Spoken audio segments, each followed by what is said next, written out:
What is going on, everybody? Welcome back to the channel. Another duty, another Florida visit, and it's probably your truck. We're going to talk about a couple of things, well, a few things, on what influences you guys to pick the certain parts you put on your truck. Are you listening to me? Are you listening to Facebook? Or are you a big boy and you're making your own choices? Let me know. We're going to talk about it tonight. Let's go.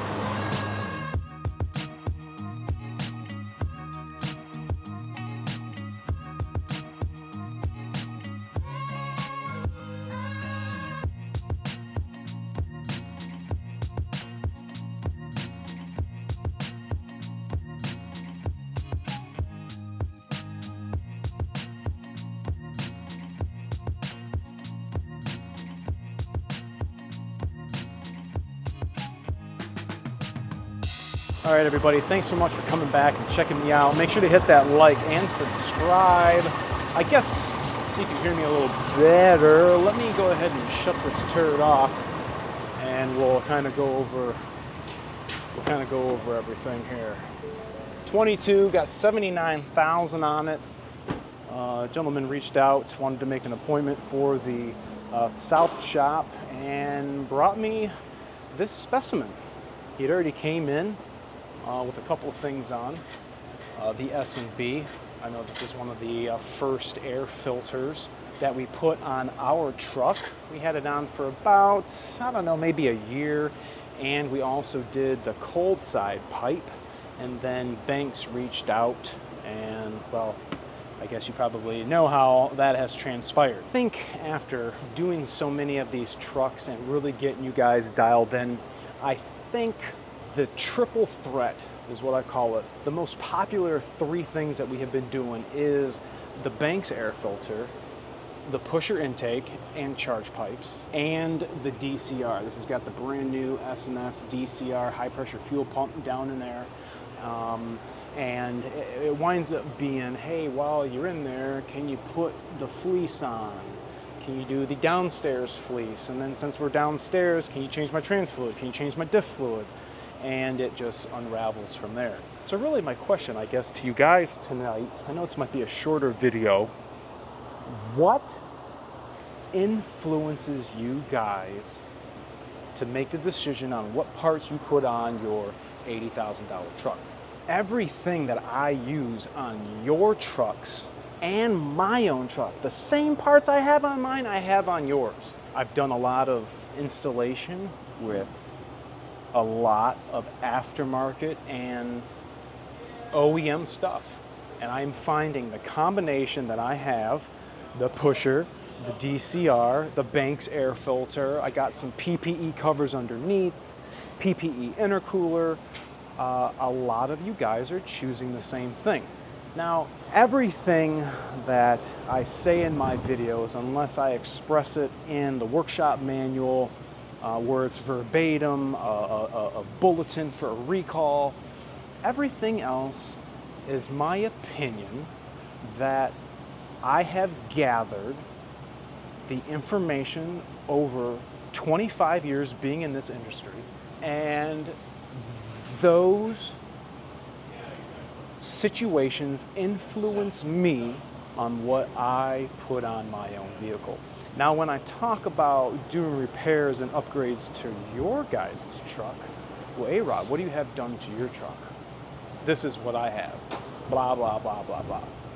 Now, some other places, or I should say some other people, prefer to use this brand.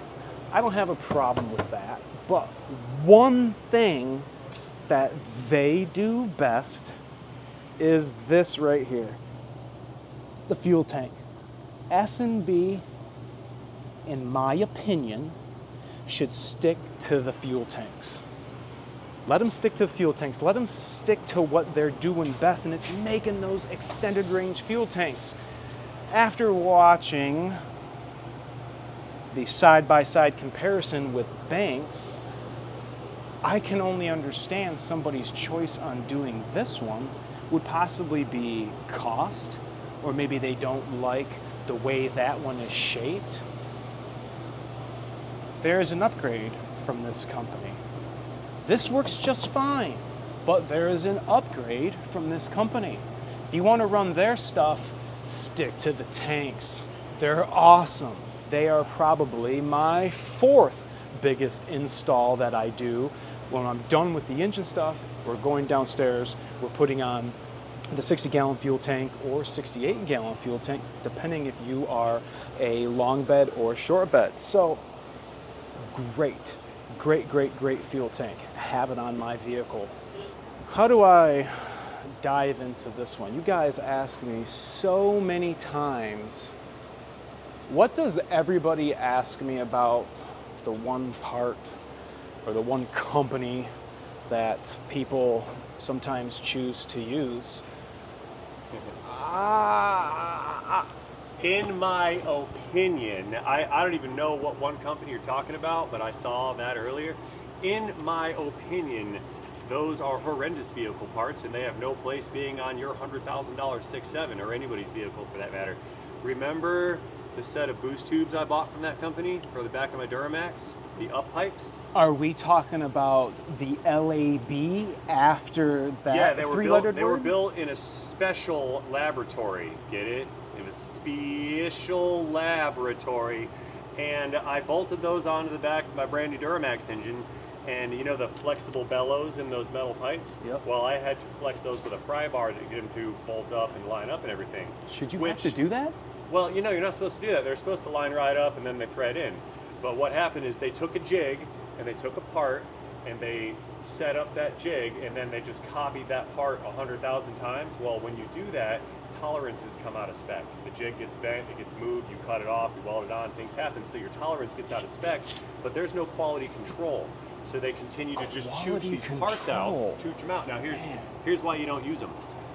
To change the up pipes on a Duramax, why you don't use companies that do that, is to change up pipes on a Duramax, they're located at the firewall, like back of the engine. You gotta pull the cab off. That's, what, 14, 15 hours just to get back there to get those pipes off? That's a Florida truck, not a Michigan truck. That's a Florida truck, that's right, not a Michigan truck. Now, let's say I go through all that, and I don't realize that I'm not supposed to pry bar parts into position, and then I put it back together in my driveway, or my buddy's shop, or wherever, or even a shop that doesn't know any better. Then they put it back together. What happens when that boost pipe breaks from all that pressure and all those heat cycles? That bellows is gonna pop open. Now you're dumping 1,300 degree exhaust gases onto your firewall while you're driving down the interstate. Right there, all the way in the back. Yep, all the way in the back. So that bargain part could potentially burn down your $100,000 truck.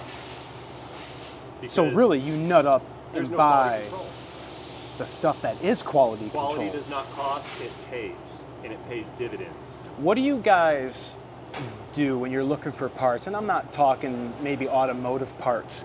Is the first thing that you look at reviews? Like if you're looking at this badass camera or you're looking at this whatever it is, do you automatically go to the reviews and see, wow, there's only 11 reviews with 5 stars? Would you go ahead and purchase that product? Or do you search for the same product but find a company that's got reputable reviews and the reviews that are spelled out? People wrote a short little paragraph describing how they liked it and they had to talk with customer and the service was great. Is that important to you? Or do you just buy stuff because it looked pretty on their website? I'm being serious. Because I use negative reviews. I look at the 1 stars because the 1 stars, those are going to be the honest ones. Nobody pays for a 1-star review. We pay for 5-star reviews. You know, people that review farm. I look at the 1-star review because the 1 star is going to tell you how the company handled the problem.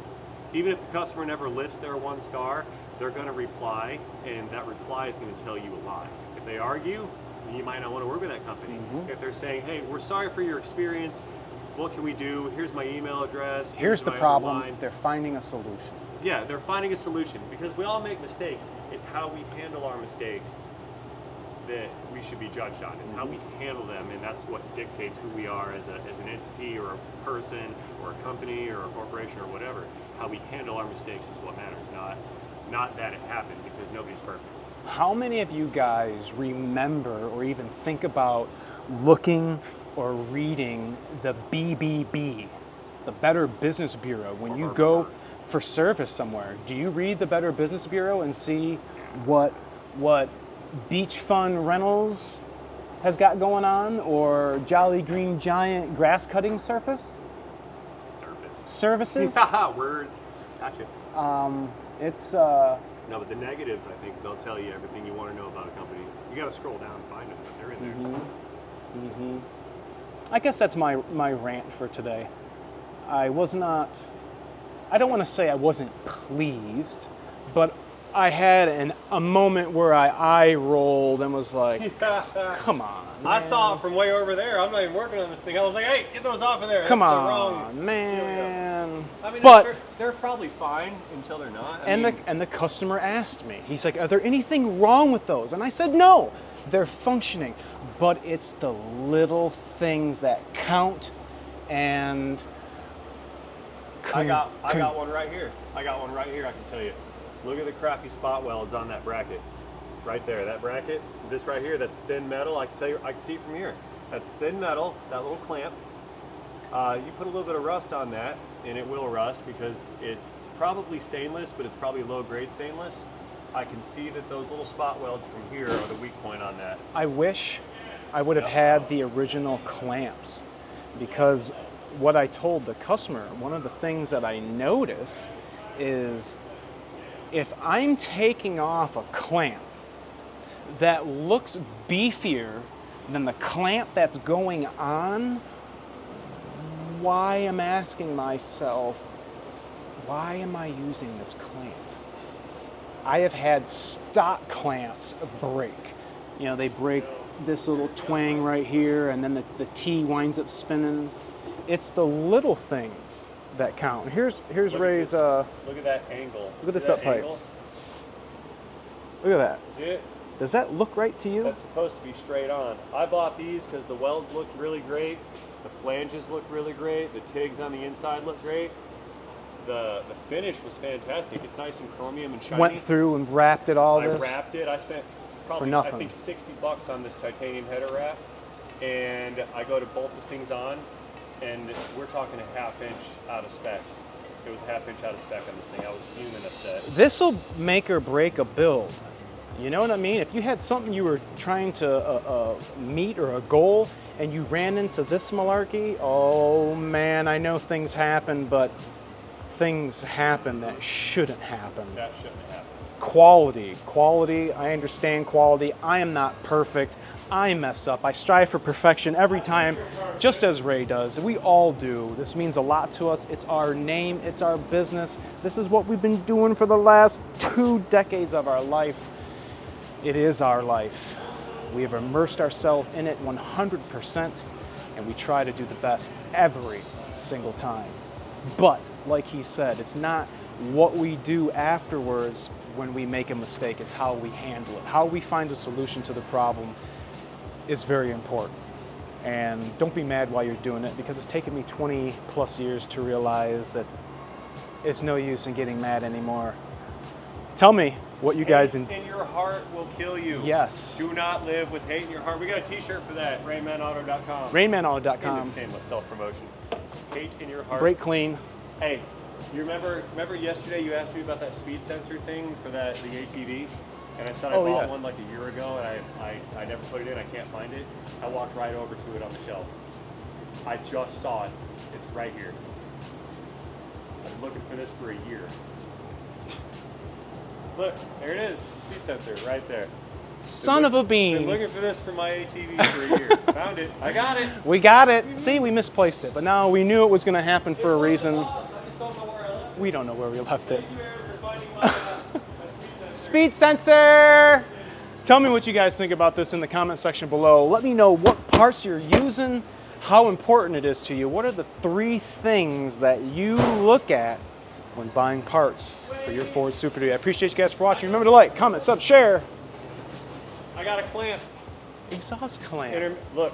Look how beefy that now. Now that's a clamp right there. Now that's a clamp. That's a clamp. See that? That's not a clamp. I mean, it is by definition a clamp, but this one's better. That's a better clamp. It's way more better. See you guys later. See Thanks ya. for watching.